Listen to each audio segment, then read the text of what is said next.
various times to explain our policy.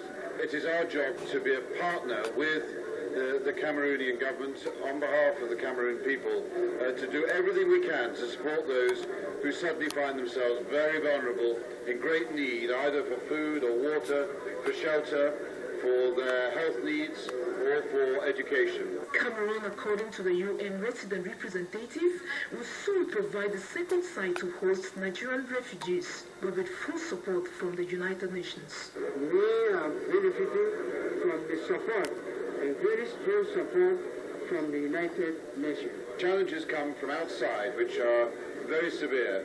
It's for all of us to pull together and to support each other. And that's the very value of the United Nations, which we're able to celebrate today. A celebration marked by awards and training presentations. 24 octobre 2015, cela fait 70 ans de dur labeur pour les Nations Unies à travers le Cameroun. UN officials on this day reaffirmed the organization's commitment for a better and brighter future for all. That was Irene Tata reporting there, and now we continue to say 70 years after the UN was created, it has contributed severally in making the world a better place to live in. A practical example is the contribution of the United Nations Organization in resolving the conflict between Cameroon and Nigeria over the Bakassi Peninsula. Our reporter, Ebenezer Akanga, puts the situation into context. 9 months after achieving independence, that is, on the 20th of September 1960, Cameroon was admitted into the United Nations Organization. Since then, relations between Cameroon and the world body are intense, serene, and fruitful. The relations are intense as they involve many domains with UN agencies like UNESCO, UNICEF, WHO, the UNHCR, and UNDP very active in the country. A very ancient relation. Not just the relation is ancient, the relation is intense. We know that the specialized agency of the United Nations is working hand to hand with Cameroon. Apart from being intense, relations between Cameroon and the United Nations are fruitful. The United Nations played a key role in the peaceful resolution of the Bakassi conflict. The relation has been very, very fruitful for Cameroon, and I would say for the security and international peace. Finally, I would say that this relation has been a serene relation. Cameroon, on our part, has contributed troops to several UN peacekeeping operations. As the United Nations Organization celebrates its 70th anniversary, however, voices are being raised, including that of Cameroon, for reforms to be undertaken within the world body so that Africa be represented in the Security Council. The main decisions are taken by the Security Council. So if the Security Council would like to have a legitimacy of its decision, it must also integrate all the parts of the world. In all, relations between Cameroon and the United Nations are old, but remain very strong. That report takes us to our guest on the program. She is Najat Rosdi, the UN coordinator, resident representative of the United Nations systems in Cameroon. She's going to be talking to us on the significance of the UN Day. Madam Najat Rosdi, you're welcome to the World This Week. It's your first time being a guest on this edition of the program. Thank you very much for the opportunity. It's our pleasure. I will go straight into business. We would like to begin this edition of our interview to know from you what is the role of a UN resident coordinator, which you are, in a country like Cameroon. Well, it will be very difficult actually to explain what is the role of a resident coordinator in such short time. But what I can tell you, I mean, it's in its name, it's coordination, and it's actually trying as much as possible to bring all the UN agencies together in terms of supporting the priorities in the country, whether in terms of humanitarian assistance or in terms of development programs. It's also to liaise with different donors and partners in order to advocate for the programs of UN, in support again of the programs in the government, and of course as a way actually to optimize the resources, the capacities, and the assistance of the United system as a whole to the country. Yeah, you are the resident coordinator, and we know this program is actually decided to coincide with the UN Week, which you are actually commemorating. But before going into the focus of the UN Week, we would like you to watch this video.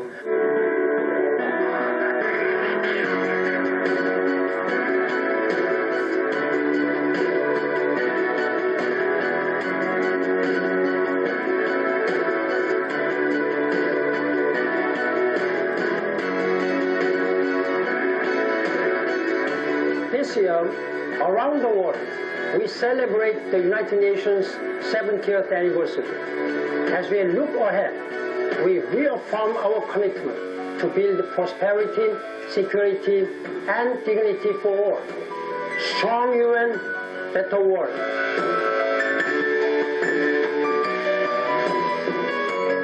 How do you react to that statement from the UN Secretary General?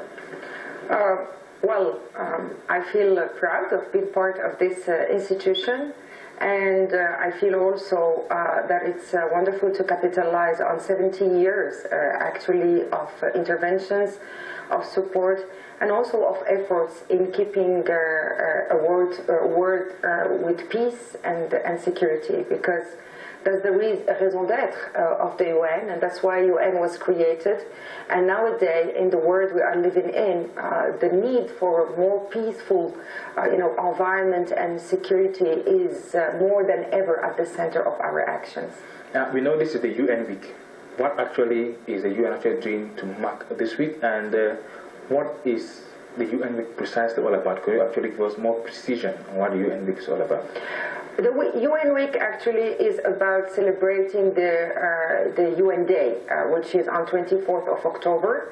What we have done here in Cameroon, but that's really very specific to Cameroon, under the leadership of the Ministry of External Relations, is to use it as a way to go and meet with the population, to go and meet with the elites, to go and make some conferences.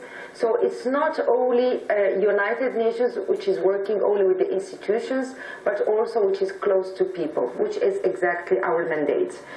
Every year, since now this is the third year, this is the third edition, every year we try to organize some very specific activities which are linked to the theme and the topic of the year. This year is peace and security, and this is something that we can understand given what the country is going through in the far north, in the east, and as a result of two crises. What we do is that we organize a football match. The specificity is that it's women and men, and it's the United Nations system or team with the Ministry of External Relations team. I don't say against, it's with, because it's really playing together hands in hands for a better world and for a better Cameroon. This year we introduced a basketball match, and actually Minarex once again won, and other teams were part of the competition. We always organize a conference at ERIC, because those are the leaders of tomorrow, so it's very important to keep them updated about what is going on in the world, what are the international issues and topics. And as you know, this year is very special. On the one hand, because of the 70 years anniversary of the United Nations, but also because the international community came up with a new commitment regarding the Sustainable Development Goals. We are talking today of the 70th anniversary of the United Nations, and you just said earlier it's focusing on peace and security. We'd like to know from you what are some of the key achievements of the United Nations during the past 70 years of its existence. Well, I would like to start by saying that it's not United Nations achievement, it's the country's achievement, it's the people's achievement, since our role as United Nations is really to come as a support to the government and to address the priorities and the needs of a country. So it can never be our achievements, that's for sure. Through the Millennium Development Goals, you know, it has been proven that every single country, no matter if it is the poorest or the poorest or not, can still achieve when a goal is very clear, when there is a commitment, when there is a clear vision, when there is a clear political will, and when, of course, the partners are there to support. And that's really one of the biggest achievements of the MDGs at the international level. The second achievement is definitely within the MDGs themselves. I mean, it goes without saying that the MDG 1, which was about halving the poverty, was achieved, of course. A real improvement in terms of HIV/AIDS, in terms of malaria, in terms of tuberculosis, of course. Some achievement in terms of education and access to education for little girls, that's for sure. Some achievement also in terms of preservation of the environment, and still progress and work in progress when it comes to the global partnership. Of course, the achievements and the progress are different from a country to another, but we are still lagging behind when it comes to a number of MDGs, and we have also to face that. When it comes to maternal mortality, when it comes to children mortality, you know, no one of us should tolerate, even if there is only one person dying, just because she could not or he could not access to the right social services, to the right health services, and to the right, having the right environment or to the clean water. That's not something that we can accept and that we should tolerate.